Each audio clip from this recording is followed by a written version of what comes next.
Assalamualaikum warahmatullahi wabarakatuh.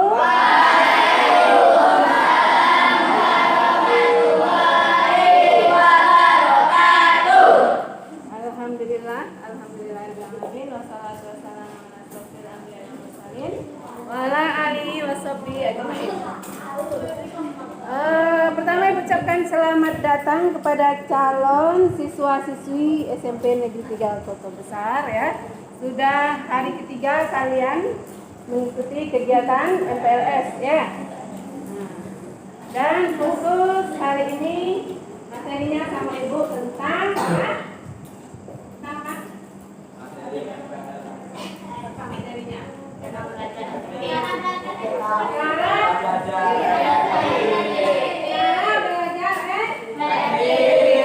Materi ini sangat penting untuk kalian nantinya. Kalian sebagai pelajar, tugas utamanya adalah belajar. Gimana cara belajar yang efektif itu? Ya, tahu dulu gimana caranya. Oke? Supaya bisa diterapkan nanti. Kalau supaya tidak terlalu panjang lebar bicara ya. Ini banyak ini ya. Sudah 15 kira-kira. Nanti setelah ini akan dites. Kalian ini kalau MPLS ini nanti nampak yang punya bakat-bakat percaya diri, yang berani tampil, yang berani bicara, nampak itu bakat-bakat kalian nanti ya. Oke? Nah, untuk lebih jelasnya kita dengarkan ini fokus semuanya, tidak ada yang bicara-bicara. Fokus dengarkan video yang sudah dibuat ini ya. Penjelasan tentang cara belajar efektif. Ini sengaja Ibu buat supaya lebih mudah menjelaskannya ya. Oke, di hari ketiga ini kita akan membahas tentang cara belajar efektif. Bagaimana ya cara belajar efektif menurut psikologi agar hasil belajar kita bisa maksimal?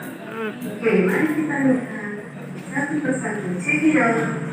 Yang pertama, rasakan kebutuhan untuk belajar. Rasa kebutuhan untuk belajar akan membuat kita menjadi lebih bersungguh-sungguh dalam belajar. Kesungguhan ini membuat kita tidak hanya belajar saat sedang mood saja, melainkan juga belajar setiap waktu tanpa merasa berat. Dengan demikian, ilmu yang kita pelajari itu akan menjadi lebih meresap keingatan kita. Yang kedua, belajar dimanapun yang kita suka.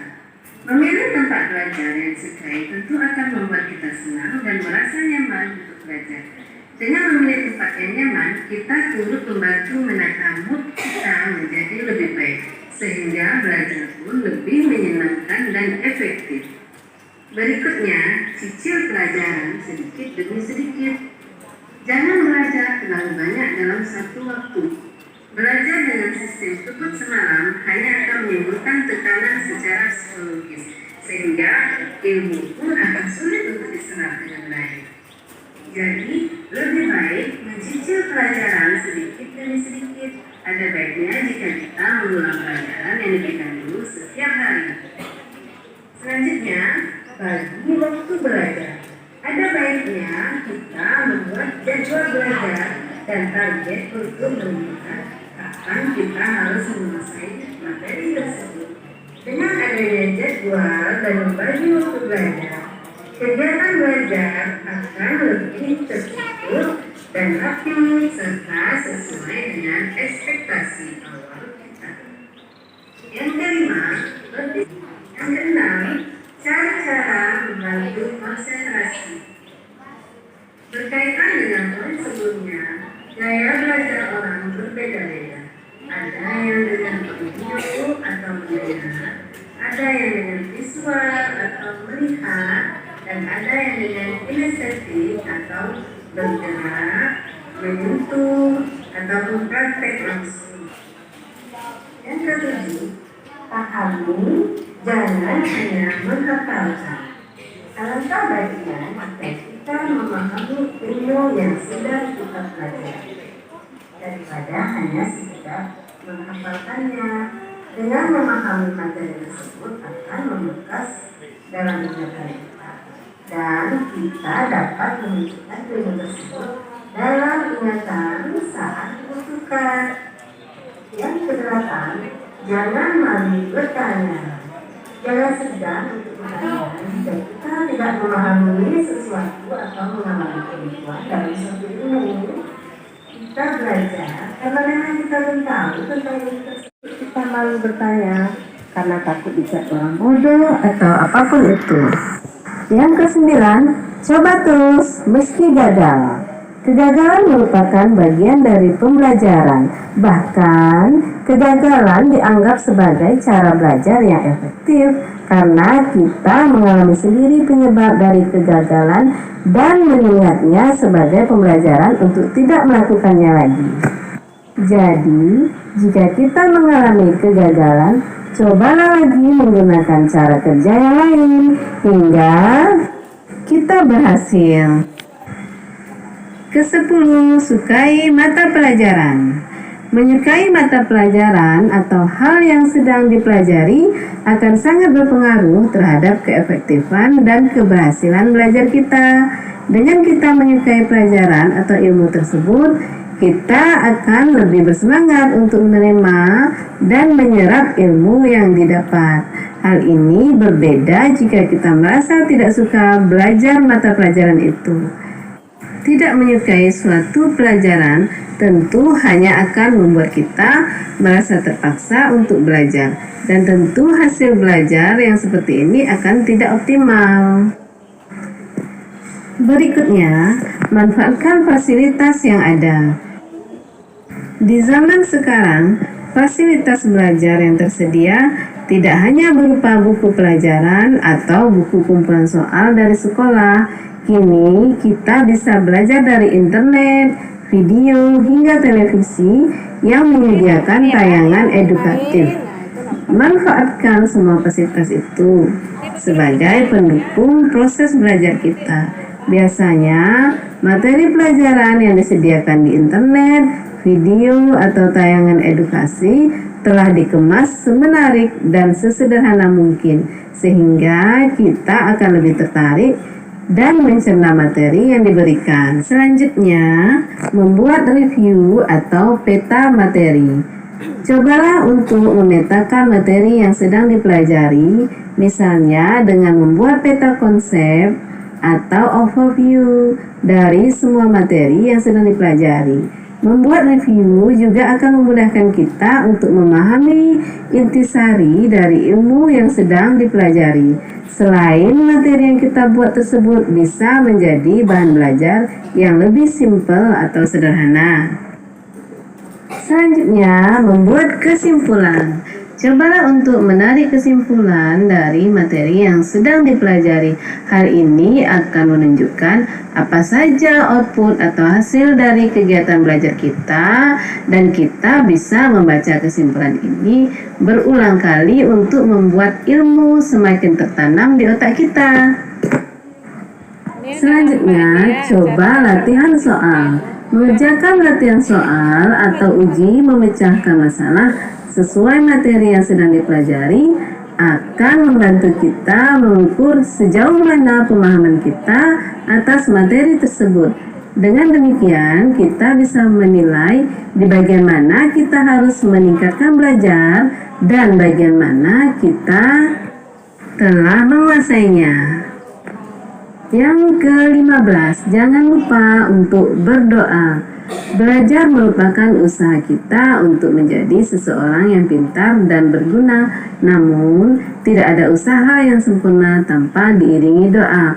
Oleh karena itu, jangan lupa untuk berdoa sebagai pelengkap usaha kita dan membuat ilmu yang kita dapat menjadi berkah dan bermanfaat.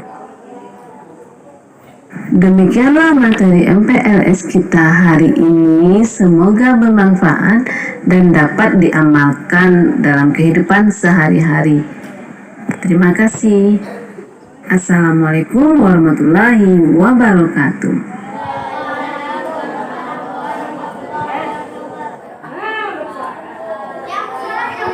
Mas Topi tidak ada suaranya. Jadi kalau suara berarti belum konsentrasi ya.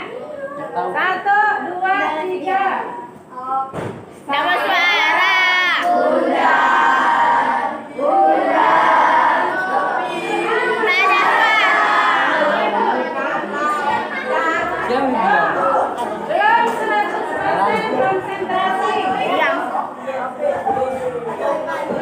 Siapa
yang berani mengulang kembali yang terbanyak nanti Ibu catatkan namanya.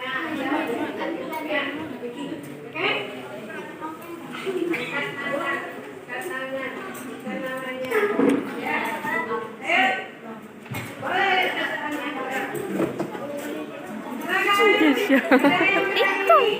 Angkat tangannya. Ayo.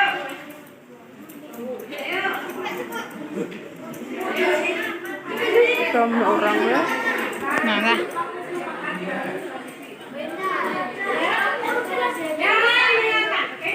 Fokus. Sebutkan namanya. Asalnya dari mana? Assalamualaikum. Waalaikumsalam warahmatullahi wabarakatuh.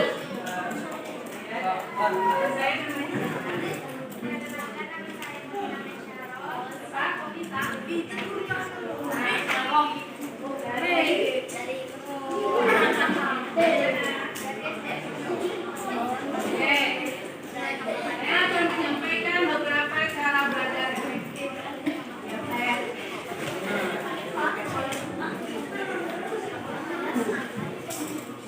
Saja tadi cara belajar efektifnya. Tuh.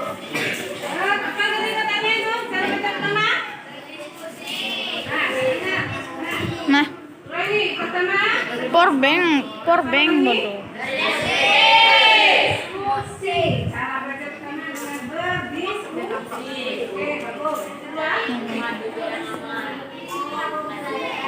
Kedua. Ulangi ya, Reno. Ulangi tadi, Monica. Silau.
Coba terus pasti gagal. Hah?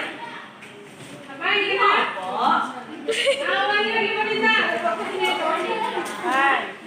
Coba terus. Nanda. Coba terus. Orang yang hebat itu tidak akan gampang menyerah, ya, tidak mudah menyerah. Sekali gagal, coba lagi dengan cara melakukan perbaikan. Ya, lakukan perbaikan apa yang kurang dari cara kita sebelumnya. Ulangi lagi, coba lagi sampai kita berhasil. Bagus, dapat di bangunan. Selanjutnya. Ya, manfaatkan fasilitas yang ada. Jangan sekali sangat banyak fasilitas yang bisa kita manfaatkan. Apa saja itu? Ayo, manfaatkan fasilitas yang ada. Kira-kira di zaman sekarang ini fasilitas yang ada apa? Dalam belajar itu sekarang ini kita bisa menggunakan apa saja? Apa? Yes. Ya, internet. Terus apa lagi? Ya, handphone tadi itu bisa dimanfaatkan dengan mencari internet. Kita bisa belajar dengan handphone kita, ya. Apa lagi? Apa lagi? Udah, itu aja. Bagus, tepuk tangan dulu untuk Monica.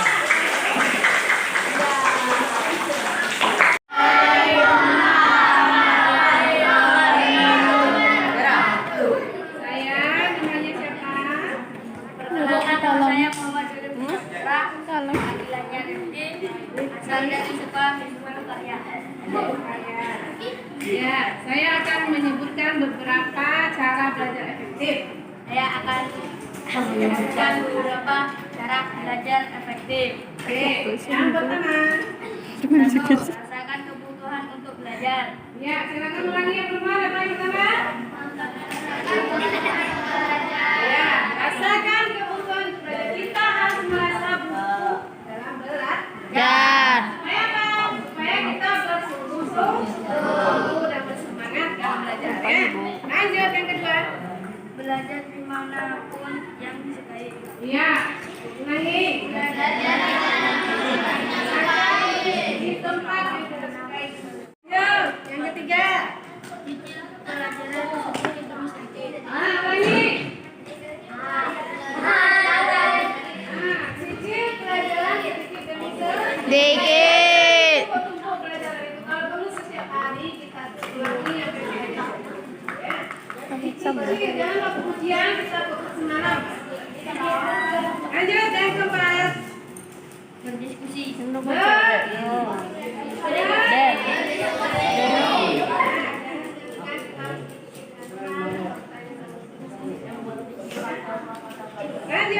Berapa tadi baru?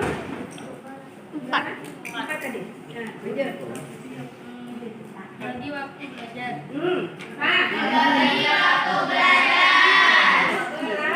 Dah. Oh, hebat nih perempuan. Kita harus punya target.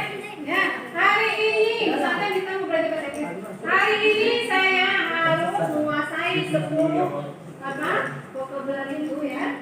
Kata-kata ini 10 hari ini dalam waktu setengah jam saya harus apa? Tetapkan targetnya. Ya, dan tentukan waktu belajarnya kapan ya. Saya sebaiknya belajar ini. Lanjut, berapa tadi? Konsentrasi. Cari cara motivasi. Cara membantu konsentrasi. Ini bukan cara belajar kita. Lebar ya, 6. Gaya belajar kita itu ada 3. Yang pertama audio. Pandai dan lembut. Audio itu dengan mendengar. Orang yang gaya belajarnya dengan mendengar harus belajar di tempat yang sunyi. Tidak bisa dia belajar di tempat yang bising atau ribut. Akan terganggu konsentrasinya. Itu akan mudah terganggu konsentrasinya kalau ada suara-suara yang lain. Ya, dia harus mencari tempat yang hening. Ya. Kalau orang yang kayak belajarnya visual, tidak perlu memahami, dia hanya melihat saja seperti ini bacanya, memahami suara. Hanya sih. Nah, itu dia bisa baca itu sambil dengan musik. Oh, dia malah Dia jangan. putih banget. Ya. Ya. Yang ketiga, gaya belajar kinestetik dengan bergerak, dengan bergerak, menyentuh. Awas, Mun. Ini orang ini belajarnya harus hati. Tidak serius di mana video anak udah. Beb, Ini ciri-cirinya orang Beb. dalam belajar yang Beb. jalan-jalan yang palsu. Ya, itu ciri-cirinya orang yang kinestetik. Abib, deh, osis nak lo madok lo. Sajang saja. Itu gaya belajar kinestetik. Oke? Siapa yang bisa sebutkan gaya belajar tadi yang disebutkan ada berapa gaya belajar? Ada belajar empat. Ya, 3 apa saja? Tadi gaya belajar? Boleh bahasa Indonesia ini saja. Dengan pertama, gaya belajar pertama dengan kelompok. ayo siapa bisa tadi? Oh, udah ada yang bicara. Fiona ya tadi. Fiona. Ya, silakan Fiona katanya gaya belajar. Ya, ulangi. Apa yang sebutkan gaya belajar pertama? Nah, kan kamu udah fokus. Ulangi lagi Fiona. Audio. Nah, apa? Audio. Artinya Si. dengan cara mendengar. Ya, ini pun kalian bisa kalau belajar itu kalian rekam, gunakan HP-nya itu. Rekam apa yang kalian pelajari. Sampai tidur-tidur. Tapi saya HP itu. Apa nak? Apa? Tuh siapa tetap hidup. Visual. Dengerin. Dengan cara Melihat. Ini lagi Pak. Ikut aja dan hidup aja di belakang. kamu senang melihat catatan itu ya. Kasih warna, kasih apa? Seperti lukisan itu saya tulisan yang bagus. Mana? Ya. Gadang. Harus buat catatan yang menarik supaya senang. Mau Yang sana. apa? Yang ketiga, memang.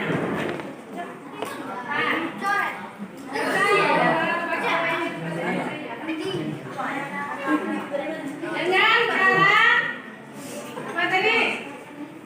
Lagi Vina. Dengan cara menabung atau bergerak sambil ada 3 ya. Itu orang itu harus dia praktek langsung belajarnya harus dia biasa. Oke. Nanti yang terakhir Ibu ya. Jangan bahannya harus berani mencoba. Ya, dalam belajar itu harus rajin, kemudian yakin bahwa kita bisa, yakin bahwa Allah itu ada akan menolong kita. Dan ketika nah, dalam belajar pun harus begitu. Jangan mengharap mencontek dari yang lain. Dan yang terakhir, kalau bilang sekolah jawabnya oke. Sekolah jawabnya sampai di sini ya. Sekolah belajar jangan takut. Oke. Belajar